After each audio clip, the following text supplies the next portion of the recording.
আপনাদের পাঠানো সাজানো ঘরের কথা। শিপ্রা ভৌমিক, চন্দননগর, হুগলি থেকে। ঘরটা তৈরি করতে টাকা পয়সা লাগে না, প্রয়োজন শুধু দুটি মানুষের ইচ্ছে। এ ঘর সময়ের সঙ্গে সঙ্গে বড় হয়, বেশ কিছুদিন একই আয়তনে থাকে, এরপর ক্ষয় হতে শুরু করে। ভালো জিনিসের আয়ু তো স্বল্পকালই হয়। সবচেয়ে সুবিধা হলো এই ঘরটা ইচ্ছে মতো ঠিকানা পরিবর্তন করতে পারে। সকালে পাহাড়ে, তো বিকেলে সমুদ্রে, দুপুরে গাছতলায়, তো রাত্রে আকাশতলায়। চলো ঘরের ভেতর একটু উঁকি মেরে দেখা যাক। দেখা যাচ্ছে সবকটি আসবাবই জীবনদায়ী এবং পরিবেশ বান্ধব। জল এবং খাবার রাখার পাত্রটির কারুকার্য তো অনন্য। গোলাপি রঙের দুটি আসবাব শুধু ঘরের শোভাই বাড়ায় না, পরিমাণ মতো অক্সিজেন প্রবেশ করিয়ে অতিরিক্ত কার্বন ডাই অক্সাইড বের করে দিয়ে প্রকৃতির এসির কাজ করে। আর একটি আসবাবের ডিজাইন তো চির আধুনিক। ঘরের মাঝখানে থেকে কম্পন তৈরি করে ঘরের প্রতিটি প্রান্তকে তরতাজা রাখে। ঘরে যেসব পর্দা লাগানো আছে সেগুলো কিন্তু বাজারে কিনতে পাওয়া যায় না, স্বেচ্ছায় এরা তৈরি হয়।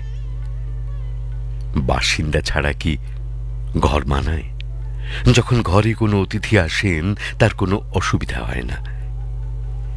এমন নিরাপদ আরামদায়ক বাসস্থান পেয়ে সে তো আনন্দে ডিগবাজি খায়।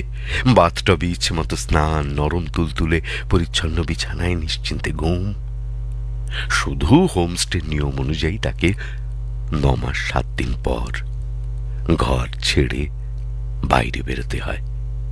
বেরিয়েই তার মনে হয়, কেন যে বাইরে এলাম, ওখানেই তো বেশ ছিলাম। বাইরে এত কোলাহল কেন? ওখানে তো দৃশ্য দূষণ কিংবা শব্দ দূষণ ছিল না।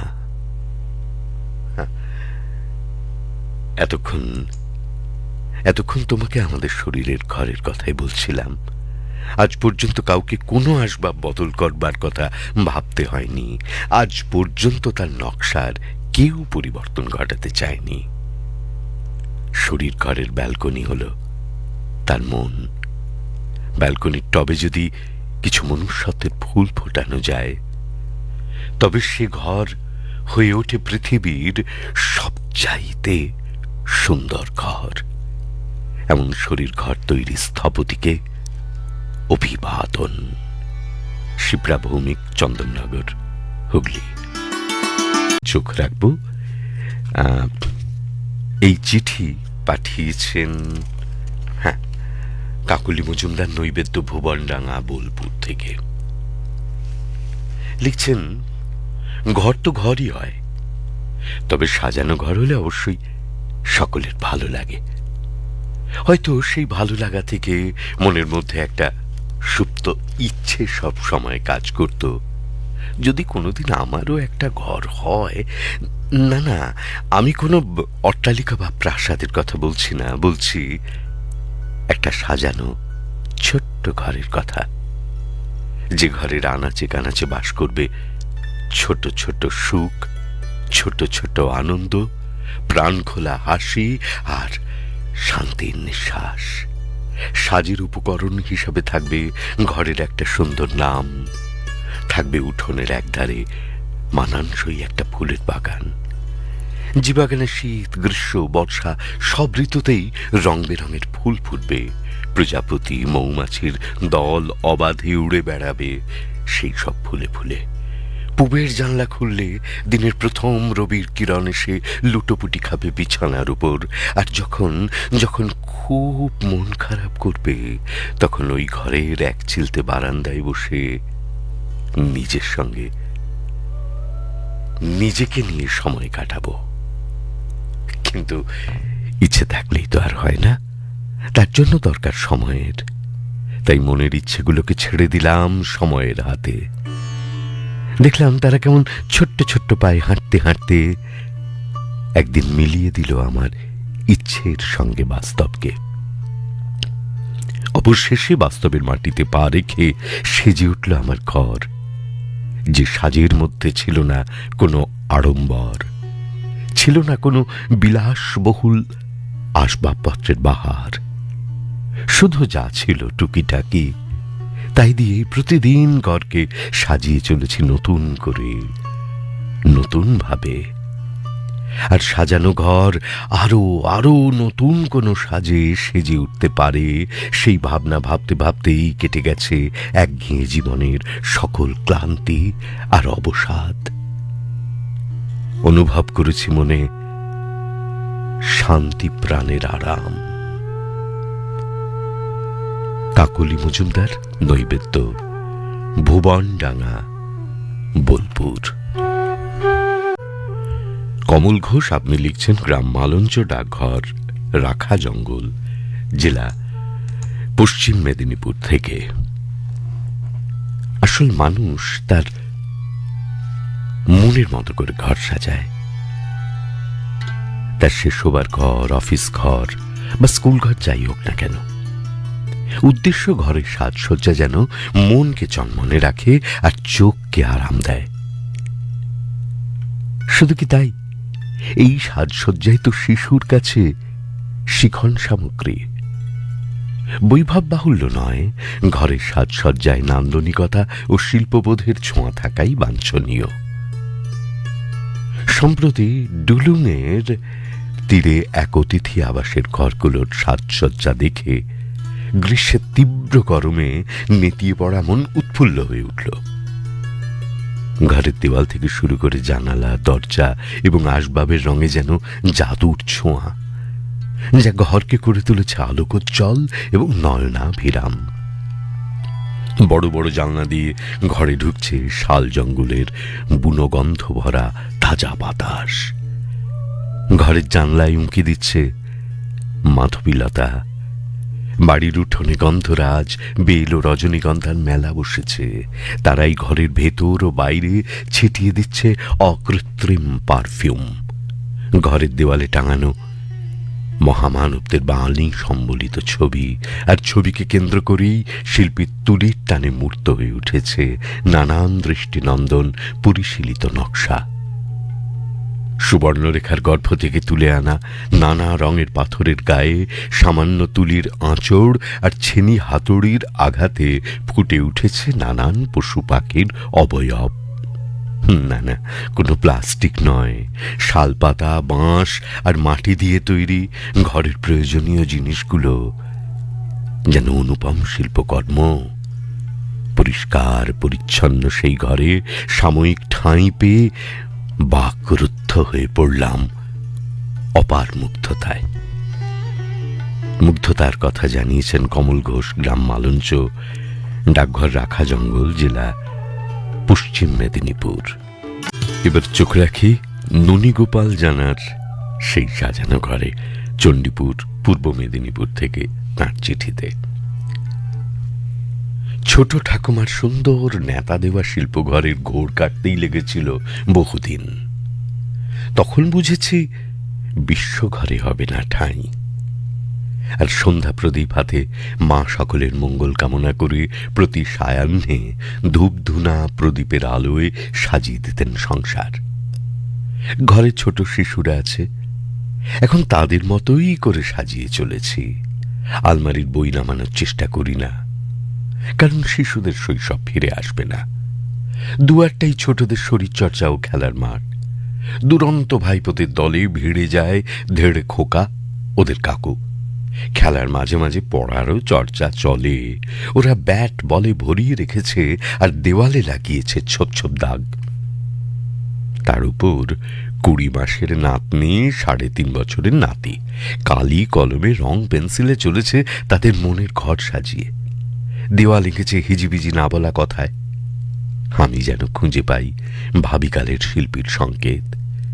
কবি শঙ্খ ঘোষের মিথ্যে কথার সিংহকে খুঁজে পেলাম দেওয়ালে। আরো কত ফুল, পাখি, গাছ, আকাশ। একদিন সেই আকাশে কল্পনাতে আঁকবে রবীন্দ্রনাথকে। এমনি করে ঘটবে মনের বিকাশ। এখন সমস্ত দেওয়ালটাই ধূপছায়া বোর্ডের আকার নিয়েছে। আমিও 1 লিখে মাছ আঁকি, 3 দিয়ে পাখি বানাই, চার দিয়ে ফুলে ফুলে দেওয়াল সাজাই। দেখি তখন ক্রন্দশী শিশুর মুখেও চাঁদের হাসি ফোটে। দেওয়ালে ঝুলিয়েছি জীবজন্তু পাখির ছবি ও বর্ণমালার কোলাজ, আর ম্যাথময়েন্টিকের সুদৃশ্য উপকরণ যষ্টি। ফ্যানের তলায় ঘুরছে হাতে তৈরি কাগজের পাখা, বোতলের ফুলদানিতে শোভা পাচ্ছে কাগজ ফুলের উপর রঙিন বর্ণ ও সংখ্যার সংসার। আমার অন্যতম প্রিয় ঘর ছিল স্কুল, যেখানে এখনো শোভা পাচ্ছে আমার হাতে সাজানোর কিছু নিদর্শন। সিঁড়ির ধাপে ধাপে আঁকা আছে সংখ্যা, নিত্য অভ্যাসে সহজে শেখা হয়ে যায়। হাত পাখাতে আলোযুক্ত আকর্ষণীয় সপ্তর্ষিমণ্ডলের মডেল, সুস্বাস্থ্য সহায়ক প্রচুর ছবিযুক্ত ছড়া। অবসরে 7 বছর পরেও অনুভব করছি আমার সেই সকল কাজ শিশুদের অন্তরের ঘর সাজাতে সাহায্য করেছিল। আজও তাদের অনুষ্ঠানে সাদর আমন্ত্রণ জানাতে আসে। ননীগোপাল জানা, চণ্ডীপুর, পূর্ব মেদিনীপুর। মিঠু মণ্ডল, প্রেমবাজার, খড়গপুর 6, পশ্চিম মেদিনীপুর।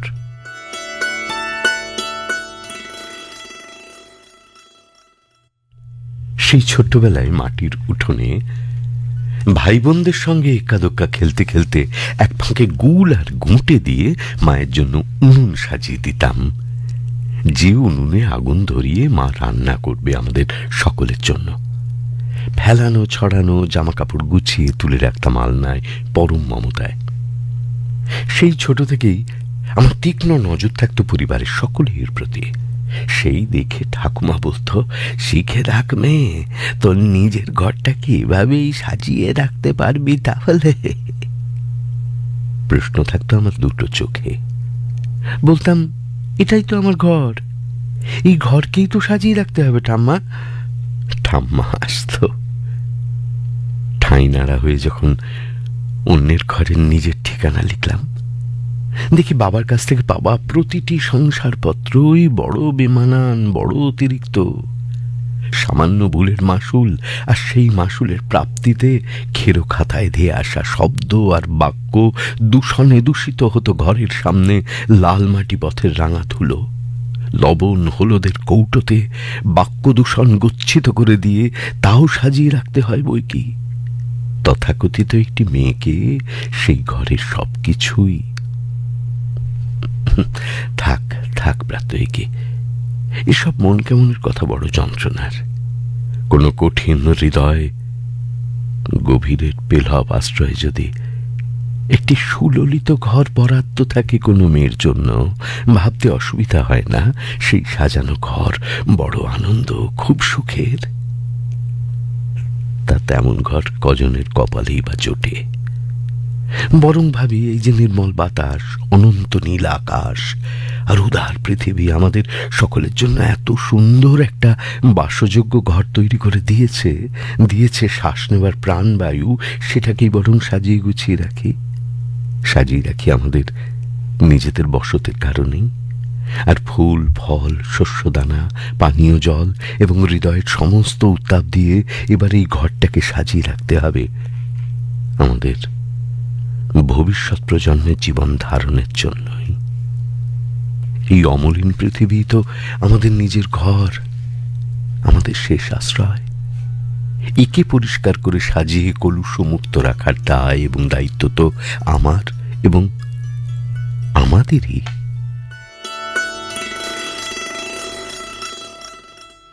মিঠু মণ্ডল, প্রেমবাজার, খড়গপুর 6, পশ্চিম মেদিনীপুর।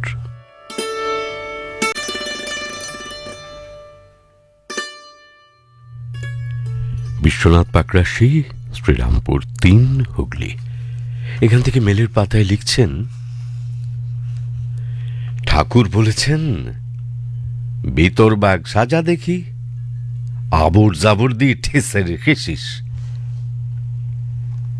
আমি বুঝেছিলাম আমার মতো করে, যার মনে যা, এক কাঁড়ি লোন করে অভিজাত পাড়ায় ফ্ল্যাট কিনলাম। বাইরে থেকে জ্ঞান দেখতে প্রমোটার হাতে চাবি তুলে দিয়ে বলল, নেন এবার ভেতরটা সাজান। ইন্টেরিয়ার ডেকোরেটরকে বলবো? মাথায় হাত। এই খরচার কথা তো ভাবিনি। ন্যাড়া ফ্ল্যাট অবাসযোগ্য। আইডিয়া নিতে পাড়ার এক দাদার বাড়ি গেলাম। ভিতরে আলিশান সাজগোজ একেবারে খুঁটিয়ে দেখলাম, কিন্তু সেই দাদা একবার বুঝতেও বলল না, উল্টে ওর সাফল্যের সাতকাহন। একটা বিরক্তি নিয়ে ফিরেছিলাম। মনে পড়ল মায়ের কথা। মজা করে কথা বলতেন মা। গাঁয়ের পাঠশালায় প্রাইমারি পর্যন্ত পড়েছিলেন, কিন্তু যে কোনো সমস্যা এমনভাবে রঙ্গরসের হাড়ি কাঠে ফেলে জলবৎ তরলম করে ফেলতেন, নির্ভার মনে ফিরে যেতেন অভ্যাগত। আবার কিছুদিন পরেই আসতেন রিচার্জড হতে। ফলত আমাদের এক কামরার পলেস্তারা খসা দেওয়ালের ভাড়া বাড়িতে রোজ শর্গোল জার। তৎফলত পাঠে ব্যাঘাত এবং পিতৃদেবের অসন্তুষ্টি। অন্ধকারে হাঁটতে গিয়ে মনে এলো ঠাকুরের কথা। আবর জাবরের আসল মানে জ্ঞান, প্রেম, ভক্তি, ত্যাগ, অক্রোধ, দয়া, এই সব উপাদানে সমৃদ্ধ হবে আবাস। এক কাপ চা পাক আর নাই পাক, তোমার ছায়ায় এসে যদি দুদণ্ড শান্তি না পেল, তবে কিসের গৃহ তোমার, আর কিসেরই বা গৃহসজ্জা? নিহাত দরকার ছাড়া আসবে কেন লোকে? সব যে এক জীবনের অর্জন তা নয়। জাতকের গল্পে পেয়েছি আমরা বুদ্ধকে। এক আকাশ আমাদের পথের দিশারি, তাঁদের জীবন। স্কুল কলেজের শিক্ষকেরা বেশিরভাগ ইন্টেরিয়র ডেকোরেটর। তবু শিক্ষা হয় না। মাংস, মজ্জা, হাড্ডি, চামড়া নিয়ে খাঁচার খিদমত গাড়িতে কাটে জীবন। অথচ ভেতরে যে অচিন পাখি, আমাদের আসল বসত, তার খোঁজ করি কজন? বাড়ি ফিরে গিন্নিকে বোঝাতে গেলাম তত্ত্বটা। তিনি বললেন, ফ্ল্যাট সাজাতে দরকারে আরো 2টো লোন নেবে, কোনো পরমার্থ জ্ঞান চলবে না। বিশ্বনাথ পাকরাশি, শ্রীরামপুর 3, হুগলি।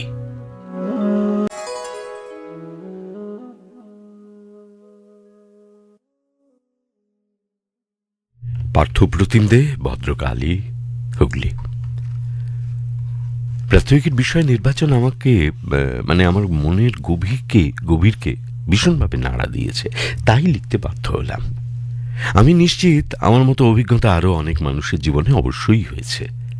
চাকরিতে বহু পরিশ্রমের ফলে এই শহরতলিতে আজ আমার আছে 2500 স্কোয়ার ফুটের সুসজ্জিত ফ্ল্যাট। তাকে সাজানোর জন্য কত কিছুই না করেছি। এসি, নানা রঙের টাইলস, ওয়ার্ড্রোব, কিচেন চিমনি, স্নানের আরামের বিভিন্ন সরঞ্জাম, কিচ্ছু বাকি নেই। যখন গদিওয়ালা সোফাটায় বসি, কি আরামই না লাগে। কিন্তু কিছুক্ষণ পরেই একা থাকলে মনে ভেসে আসে ছোটবেলার পুরুলিয়ায় আমাদের 2 কামরার সেই জীর্ণ 2 কামরার ভাড়া বাড়ি, যেটি আমাদের মা সারাদিন পরিশ্রমে কত যত্নে সাজিয়ে রাখতেন। বড় ঘরটি যেন ছবির মতো সাজানো। টান টান পরিপাটি বিছানা, টেবিলে বই খাতা যত্ন করে সাজানো, একদিকে হারমোনিয়াম, তবলা, আরেকদিকে জলের কুঁজো ও গ্লাস। ঠাকুরের ফটোর সামনে একটা তামার পাত্রে সাজিয়ে রাখতেন বাগানের গন্ধরাজ ফুল বা চাঁপা ফুল দিয়ে। সেই গন্ধ যেন আজও নাকে ভেসে আসে। প্রায় প্রতিটা জিনিসেই থাকতো মায়ের সেলাই করা কাপড়ে ঢাকা, যার কিছু আজও যত্নে রেখেছি। এর সঙ্গে মনে পড়ে মায়ের সেই ছোট্ট উপদেশ, যেখান থেকে জিনিস নেবে সেখানেই রাখবে, দেখবে কোনো অসুবিধা হবে না। মা চলে যাবার পর মনে হয় এই যেন এক বিগত জন্মের কাহিনী। তাই ফিরে আসি মূল বক্তব্যে।